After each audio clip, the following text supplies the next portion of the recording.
नमस्कारम to all of you. गुडसेट 2024 के detailed solution में आपका हार्दिक स्वागत है। पहला क्वेश्चन है, what is the major product in the following reaction. अब ये एक रिएक्शन दे रखी है। ये रिएक्शन मार्को-निकोव के अकॉर्डिंग सॉल्व की जा सकती है। मार्को-निकोव के अकॉर्डिंग जो नेगेटिव पार्ट है, पोलर मॉलिक्यूल का negative part double bonded carbon में से कम हाइड्रोजन वाले कार्बन के पास जाता है। लेकिन उसकी मैकेनिज्म अगर हम देखेंगे तो उसके अकॉर्डिंग सबसे पहले जैसे पॉजिटिव आयन जैसे H+ जो है वो यहाँ पर अटैच होगा, जिसकी वजह से दूसरे वाले कार्बन के ऊपर मतलब ये वाला जो कार्बन है उसके ऊपर आ जाएगा पॉजिटिव चार्ज, जैसे कि हम यहाँ पर देख रहे हैं। ऐसे ही नेक्स्ट स्टेप के अंदर हाइड्रोजन शिफ्ट होगा। यहाँ पर हाइड्रोजन शिफ्ट एक बहुत ही इंपॉर्टेंट पॉइंट है। इसका रीजन ये है कि यहाँ पर सेकेंडरी कार्बोकैटायन बनेगा जो कि लेस स्टेबल है। अब यहाँ पर पॉसिबिलिटी है थर्ड मतलब टर्शियरी कार्बोकैटायन बनने की। तो यहाँ पर टर्शियरी कार्बोकैटायन बन जाता है जो कि ज़्यादा स्टेबल है, और जब टर्शियरी कार्बोकैटायन बन जाएगा वो नेगेटिव आयन के साथ अगर जुड़ जाएगा तो उसके अकॉर्डिंग हमें फाइनल प्रोडक्ट मिलेगी। फिर next, predict the order of reactivity of the following compounds in SN1 reaction. SN1 reaction के लिए इजी होने का ऑर्डर ये है, tertiary, secondary, primary and 0 degree. यहाँ पर हम देखते हैं तो जो अवेलेबल मॉलिक्यूल्स हैं, जैसे ये पहला मॉलिक्यूल, तो उसमें जो कार्बन फंक्शनल ग्रुप के साथ जुड़ा है वो कार्बन एक और कार्बन से जुड़ेगा, मतलब ये प्राइमरी होगा। ऐसे ही बाकी सब के बारे में जब चेक करेंगे तो ये सेकेंडरी, ये भी सेकेंडरी, जबकि ये टर्शरी मॉलिक्यूल होगा। अब ये जो दो सेकेंडरी मॉलिक्यूल हैं उनमें से इसकी स्टेबिलिटी ज़्यादा होगी क्योंकि इसमें रेजोनेंस ज़्यादा है। दो बेंजीन की वजह से रेजोनेंस ज़्यादा है तो इसकी स्टेबिलिटी कंपैरेटिवली ज़्यादा होगी। तो जब उसको ध्यान में रख के इस ट्रेंड को फॉलो करते हुए हम चलते हैं तो टर्शियरी मॉलिक्यूल जो कि सबसे ज़्यादा स्टेबल था तो उसके अकॉर्डिंग डी वाला ऑप्शन आ जाएगा, जिसमें 4, 2, 3 एंड 1 ऑप्शन आएंगे। Match the reaction given in column 1 with the names given in column 2। ये पहली वाली रिएक्शन जिसमें NaI यूज होता है और ड्राई एसीटोन की प्रेजेंस में रिएक्शन होती है, ये सब्स्टिट्यूशन रिएक्शन थी जो कि फ्रिंकल स्टेन रिएक्शन है।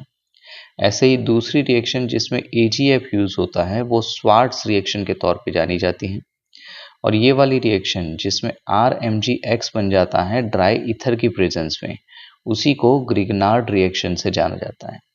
तो बस उसी के अकॉर्डिंग फाइनल जो आंसर है वो ए आ जाएगा, 1C 2A 3D। फिर which product will be obtained in the following reaction. अब ये एक रिएक्शन है जिसमें NaBH4 जिसको कहते हैं सोडियम बोरोहाइड्राइड, उसका यूज हुआ है। ये एक अच्छा सा रिड्यूसिंग एजेंट है, लेकिन ये रिड्यूसिंग एजेंट आल्डिहाइड्स एंड कीटोन को रिड्यूस करेगा, ये एस्टर के ऊपर कोई इफेक्ट नहीं करेगा। यहाँ पर कीटोनिक ग्रुप यहाँ अवेलेबल है जिसमें ऑक्सीजन के पहले और ऑक्सीजन के बाद में हाइड्रोजन आ जाएगा और उससे फाइनल प्रोडक्ट बन जाएगी ये। तो यहाँ पर ऑक्सीजन के बाद में मतलब यहाँ पर, और ऑक्सीजन के पहले मतलब यहाँ पर दो जगह पे हाइड्रोजन आ चुका है। फिर next, predict the major product of acid catalyzed dehydration. Acid catalyzed dehydration मतलब ऐसी प्रोसेस जिसमें एसिडिक मीडियम का यूज हुआ है और पानी का मॉलिक्यूल हम रिमूव कर रहे हैं, और जो रिएक्टेंट है वो ब्यूटेन 1 ऑल है। अब ब्यूटेन 1 ऑल जो है वो कुछ इस तरीके से होगा जिसमें टोटल 4 कार्बन 1, 2, 3, 4 के तौर पे, और उसमें फर्स्ट कार्बन के साथ OH ग्रुप है। एसिड कैटालाइज्ड प्रोसेस है तो यहाँ पर हम देखते हैं कि H+ जो है उसकी प्रेजेंस में ये जो दो इलेक्ट्रॉन हैं ये यहाँ पे आ जाएंगे H+ के साथ, तो यहाँ पर प्रोटोनेटेड अल्कोहल बन जाएगा। ये प्रोटोनेटेड अल्कोहल जो है वो न्यूट्रल होने के लिए ये वाले इलेक्ट्रॉन जो है वो उसको अट्रैक्ट करेगा।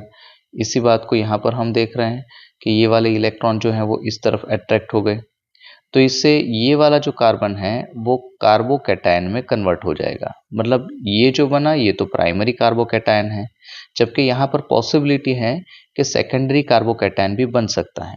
अगर ये वाला हाइड्रोजन यहाँ पर शिफ्ट हो जाए तो यहाँ पर प्रोसेस हो जाती है हाइड्रोजन शिफ्ट, और ये पॉजिटिव चार्ज अब यहाँ पर शिफ्ट हो जाएगा क्योंकि यहाँ पर से जो हाइड्रोजन जाएगा वो 2 इलेक्ट्रॉन लेकर के इसके साथ जुड़ जाएगा।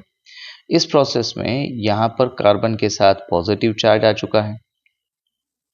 अब ये पॉजिटिव चार्ज जो आ चुका है उसके साथ अगर नेबरिंग कार्बन से एक हाइड्रोजन सेपरेट हो जाए जो कि H+ के तौर पे निकल जाए, तो बॉन्ड के दोनों इलेक्ट्रॉन जो हैं वो यहाँ पर डबल बॉन्ड बनाने में यूज हो जाएंगे और इसीलिए पॉजिटिव चार्ज जो है वो भी न्यूट्रल हो जाएगा।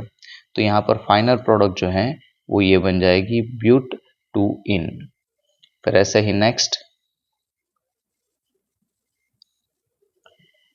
Give the major product formed by heating this. ये reaction as it is text book में दे रखी हैं। अगर कहीं पर टर्शरी मॉलिक्यूल, टर्शरी पार्ट आ जाए, जैसे ये ईथर है और ये उसका टर्शरी पार्ट है, तो वो नेगेटिव चार्ज वाली स्पीसीज जैसे कि यहाँ पर I- है उसके साथ जाएगा।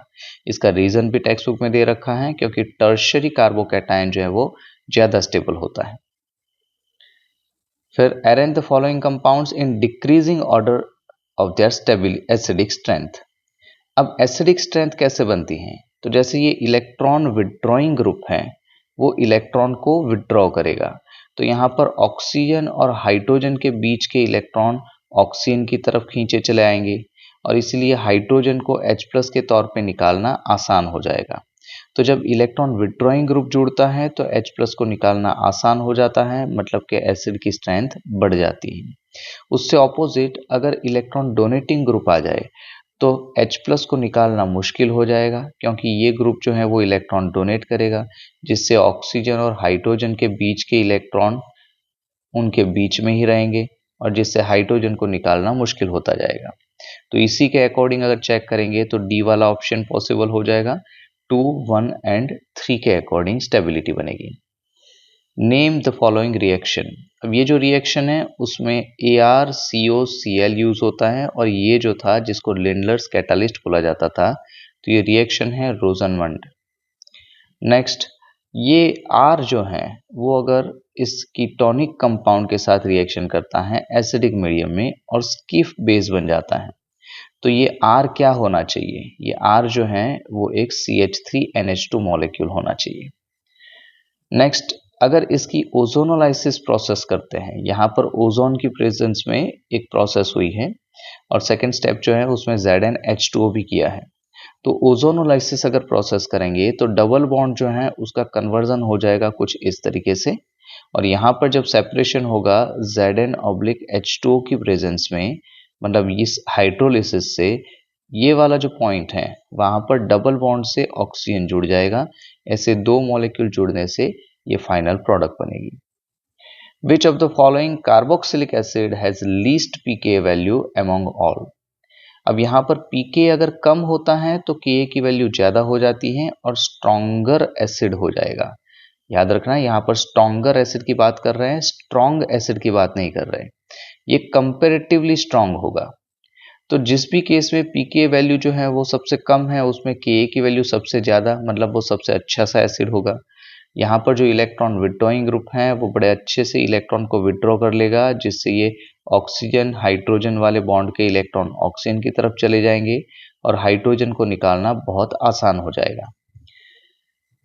फिर next, identify C in the following reaction. ये रिएक्शन जो है उसमें ये नाइट्रोबेंजीन अगर रिडक्शन कर लेंगे तो एनिलीन बन जाएगा। ये सैंड मेयर रिएक्शन करेंगे, इससे ये बेंजीन डायोजीनियम क्लोराइड बनेगा और अगर H2O के साथ रिएक्शन कर ली तो फिनॉल बन जाएगा। तो फाइनल प्रोडक्ट जो है वो फिनॉल होगी। Which amine is prepared by Gabriel phthalimide synthesis. ये जो सिंथेसिस है उसमें प्राइमरी एमाइन बनता है। यहाँ पर प्राइमरी एमाइन डी ऑप्शन में दे रखा है RNH2 के तौर पे। Which is the correct order of the basic strength of given amines। Basic strength का मतलब क्या हो जाएगा? कितनी आसानी से वो इलेक्ट्रॉन दे सकते हैं। यहां पर अगर हम देखते हैं तो ET ग्रुप जो है वो इलेक्ट्रॉन डोनेटिंग ग्रुप होता है। यहां पर अगर दो इथाइल ग्रुप जुड़े हैं तो ये इलेक्ट्रॉन डोनेट कर रहे हैं, वो इलेक्ट्रॉन डोनेट करेंगे नाइट्रोजन की तरफ, लेकिन नाइट्रोजन के पास तो already lone pair of electron है, तो ये इलेक्ट्रॉन जो इस तरफ आ रहे हैं और लोन पेयर ऑफ इलेक्ट्रॉन उनके बीच में रिपल्जन होगा और इस रिपल्जन की वजह से इनको रिलीज करना आसान हो जाएगा और इसीलिए ये स्ट्रॉन्गर बेस हो जाएंगे या फिर बेस की स्ट्रेंथ ज्यादा होगी। बस इसी लॉजिक से ऑप्शन बी आ जाएगा, जिसमें जहां पर 2 इथाइल ग्रुप जुड़े हैं वो वाला कंपैरेटिवली ज्यादा स्ट्रॉन्ग बेस होगा। Which diazonium salt is water insoluble and stable at room temperature? यहाँ पर टेक्स्ट बुक में एक डिटेल दे रखी है कि ये जो है वो प्रेसिपिटेट हो रहा है, प्रेसिपिटेट में कन्वर्ट हो रहा है, मतलब वो रूम टेम्परेचर पे स्टेबल भी है और वाटर इनसॉल्युबल भी हो गया क्योंकि वो प्रेसिपिटेट हो रहा है। तो ये आंसर आ जाएगा। Lactose is composed of which units?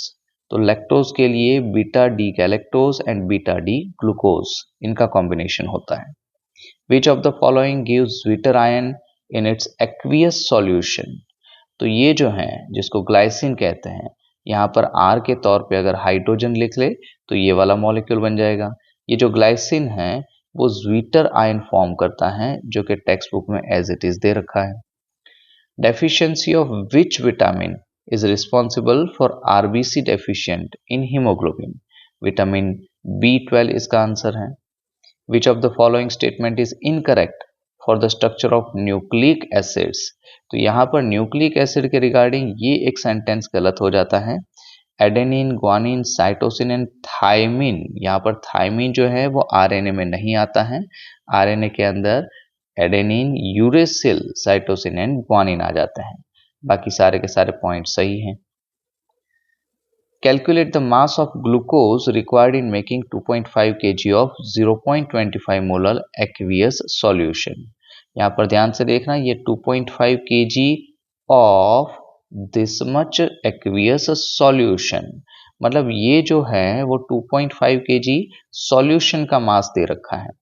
अगर ऐसा है तो हमें पूछा है कि यहाँ पर ग्लूकोज का कितना मास चाहिए होगा जिससे हम 2.5 kg जो है वो सॉल्यूशन बना सकते हैं। इसकी डिटेल्ड कैलकुलेशन यहाँ पर लिखी है, स्टेप बाय स्टेप यहाँ पर समझते हैं। ये 0.25 मोलर अगर सॉल्यूशन हम बना रहे हैं तो उसका मीनिंग हो जाएगा 0.25 मोल ग्लूकोज 1 kg में अवेलेबल है। यहाँ पर 1 kg जो है वो सॉल्वेंट वाटर के तौर पे है जिसको 1000 ग्राम कह सकते हैं। सेम वे 0.25 मोल जो है उसको 45 ग्राम ऑफ ग्लूकोज कह सकते हैं, क्योंकि ग्लूकोज जो है वो 180 ग्राम पर मोल मॉलिक्यूलर मास रखता है। तो इसका अगर फोर्थ पोर्शन कर देंगे तो ये हो जाएगा 45 ग्राम, क्योंकि यहाँ पर 1 मोल का fourth portion 0.25 mole of glucose है। तो ये 45 gram of glucose 1000 gram of water में अवेलेबल है। तो ये जो सॉल्यूशन हुआ ये 1045 ग्राम ऑफ सॉल्यूशन हुआ। इतने सॉल्यूशन के लिए कितने ग्राम ग्लूकोज की जरूरत थी? तो 45 ग्राम ग्लूकोज की। तो अगर मुझे 2500 ग्राम, क्योंकि यहाँ पर 2.5 kg लिया था तो उसी को हमने ग्राम में कन्वर्ट किया है, तो उसके लिए रिक्वायर्ड कितना होगा? Final answer 107.65 gram. Vapour pressure of pure liquids P and Q। अब ये प्योर लिक्विड्स के लिए वेपर प्रेशर दे रखा है रिस्पेक्टिवली, और टोटल वेपर प्रेशर जो है वो 600 mm ऑफ Hg है। तो mole fraction of P and Q क्या होंगे वो हमें फाइंड करना है। सिंपली ये इक्वेशन यूज करना है। Total pressure PT is equal to P1 not plus P2 not minus P1 not into X2। तो यहाँ पर जो सेकेंड कंपोनेंट है, फॉर एग्जांपल अगर मैं सेकेंड कंपोनेंट इस 2Q को ले लेता हूँ और फर्स्ट कंपोनेंट जो है वो P को ले लेता हूँ, तो ये 1 एंड 2 के रिगार्डिंग यहाँ पर आंसर मिलते जाएंगे। अगर एक का आंसर 0.5 है तो दूसरा का भी 0.5 ही होगा, क्योंकि ये दो जो मोल फ्रैक्शन है उनका टोटल हमेशा 1 होता है। Next, freezing point depression of this much gram of aqueous solution of ethylene glycol वो दे रखा है, मतलब कि हमें डेल्टा TF की वैल्यू दे रखी है। Find weight of ethylene glycol in this solution, मतलब यहाँ पर इथिलीन ग्लाइकोल का वेट क्या होगा वो हमें फाइंड करना है। तो delta TF is equal to KF into M, ये इक्वेशन यूज करेंगे। इस इक्वेशन में थोड़ा ध्यान से देखो, M is for molality. Molality का इक्वेशन हो जाता है mole of a component divide by kg of solvent. यहाँ पर मोल जो होंगे वो सॉल्यूट के होंगे और केजी जो होगा वो सॉल्वेंट का। यहाँ पर मास जो है वो हमें नहीं पता तो x लिख लेंगे। इथिलीन ग्लाइकोल के लिए मोलर मास हो जाता है 62। ऐसे ही यहाँ पर एक बहुत इंपॉर्टेंट पॉइंट आ जाता है, यहाँ पर जो केजी है वो है सॉल्वेंट के रिगार्डिंग। अगर उसको हमें लिखना है तो कुछ इस तरीके से लिखने की जरूरत पड़ेगी। ये 645 ग्राम ऑफ सॉल्यूशन है और उसमें से कुछ x ग्राम सॉल्यूट मैंने माइनस किया है। टोटल जो ग्राम मिलेगा उसको अगर मैं डिवाइड कर लेता हूँ 1000 से तो ये बन जाएगा किलोग्राम ऑफ सॉल्वेंट। तो यही चीज यहाँ पर इंपॉर्टेंट थी। इतना लिखने के बाद जब कैलकुलेशन करेंगे आगे तो उसमें final answer x is equal to 45 gram आ जाएगा। नेक्स्ट ये वाला क्वेश्चन वांट ऑफ फैक्टर जो है वो क्या होगा उसके बारे में था। ये क्वेश्चन ग्रेस में गया था 2024 में। यहाँ पर 4 + 1 आ जाता है, यहाँ पर 4 + 3 आ जाता है और यहाँ पर 1 + 2 आ जाता है। तो उसके अकॉर्डिंग जब काउंट करते हैं तो 5 7 3, लेकिन ऐसा कोई आंसर यहाँ पर नहीं था और इसीलिए ये क्वेश्चन ग्रेस में गया था।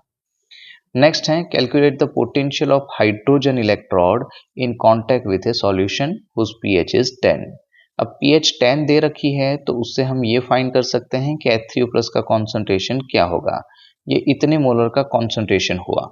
इसी कॉन्सेंट्रेशन वैल्यू को अगर हम इक्वेशन में रखते हैं, जो कि ये वाला इक्वेशन नर्स्ट का इक्वेशन है, E cell is equal to E not cell minus 0.059/n log 1 divide by H3O+ concentration.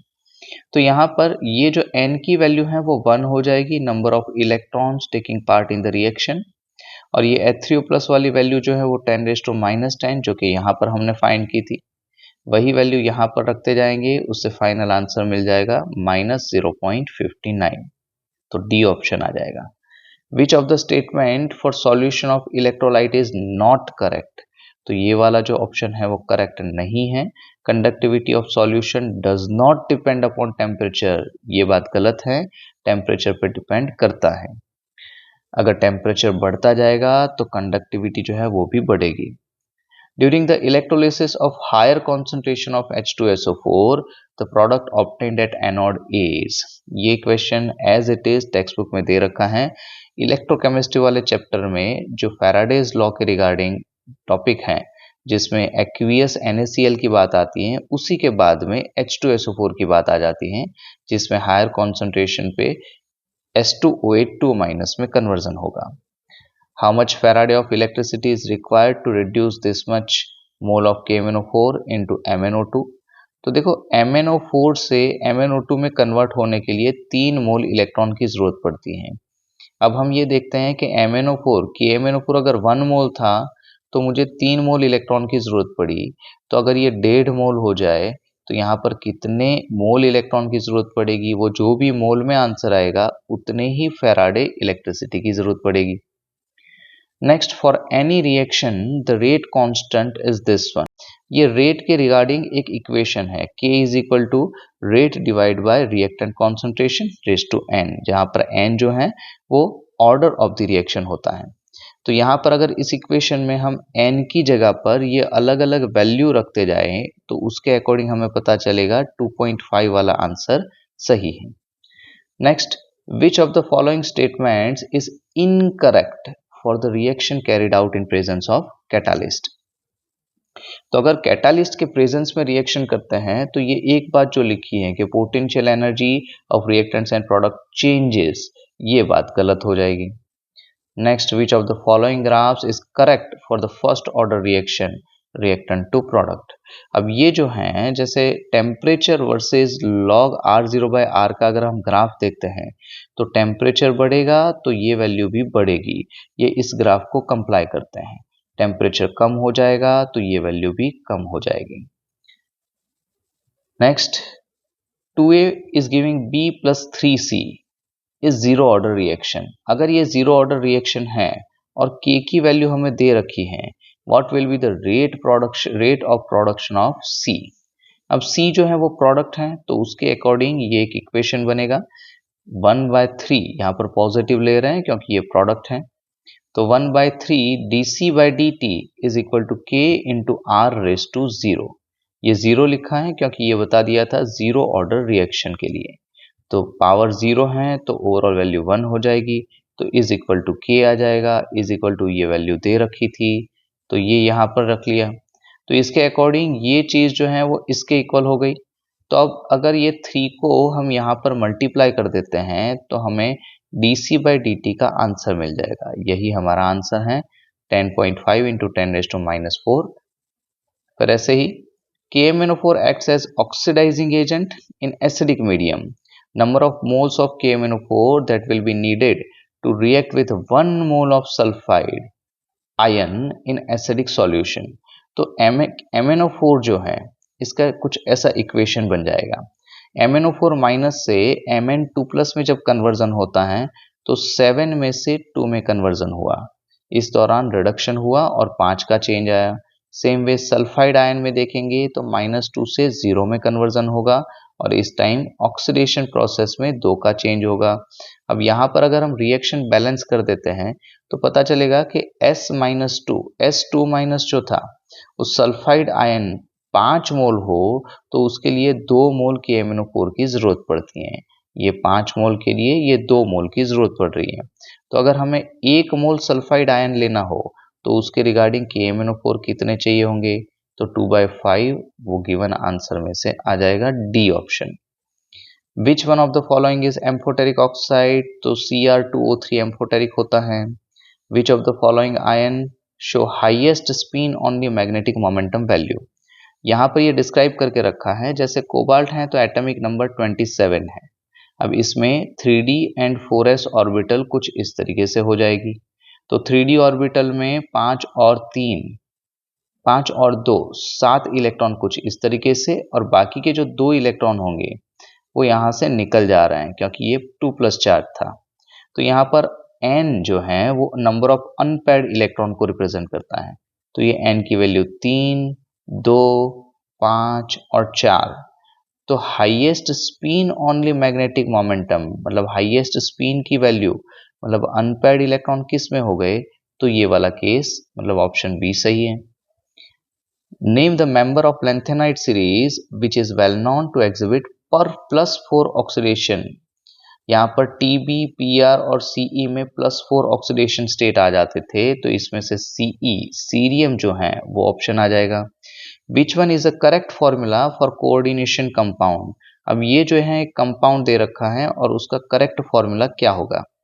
अब ये जो पूरा दे रखा था उसमें कोबाल्ट का चार्ज दे रखा है 3+, तो उसके अकॉर्डिंग अगर हम काउंटिंग करते हैं तो अगर ये पूरी ब्रैकेट वाली स्पीसीज जो है उसका चार्ज अगर +3 हो जाए और ये जो स्पीसीज है उसका चार्ज 2- हो जाए, तो ये कॉम्बिनेशन जो बनेगा वो क्रिस क्रॉस से पता लगाया जा सकता है।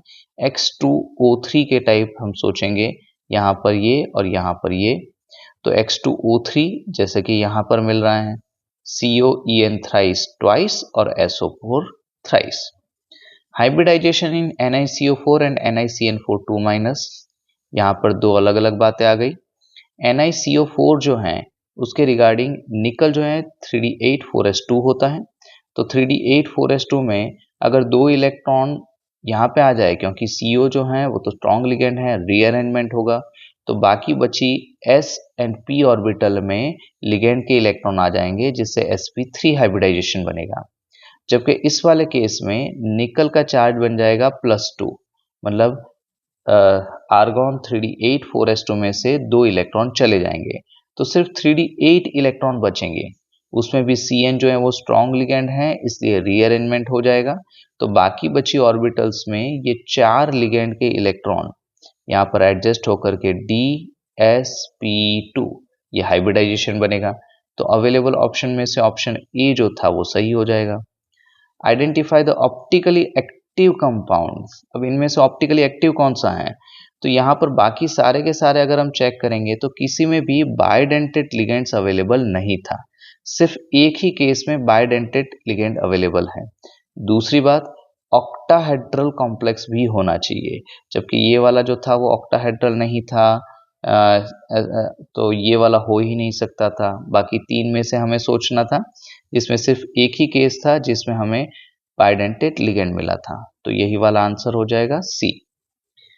इन the complex oxidation state and coordination number of central metal ion is, तो यहाँ पर ऑक्सीडेशन नंबर कैसे काउंट करेंगे? देखो ये H2 है, उसका चार्ज तो 0 आ जाता है, मोनोडेंटेट न्यूट्रल लिगेंड। यहाँ पर इसका चार्ज 4- के तौर पे है क्योंकि ये बाइडेंटेट लिगेंड है, -2 चार्ज वाला। क्रोमियम का चार्ज हो जाएगा +3 और पोटेशियम का +1।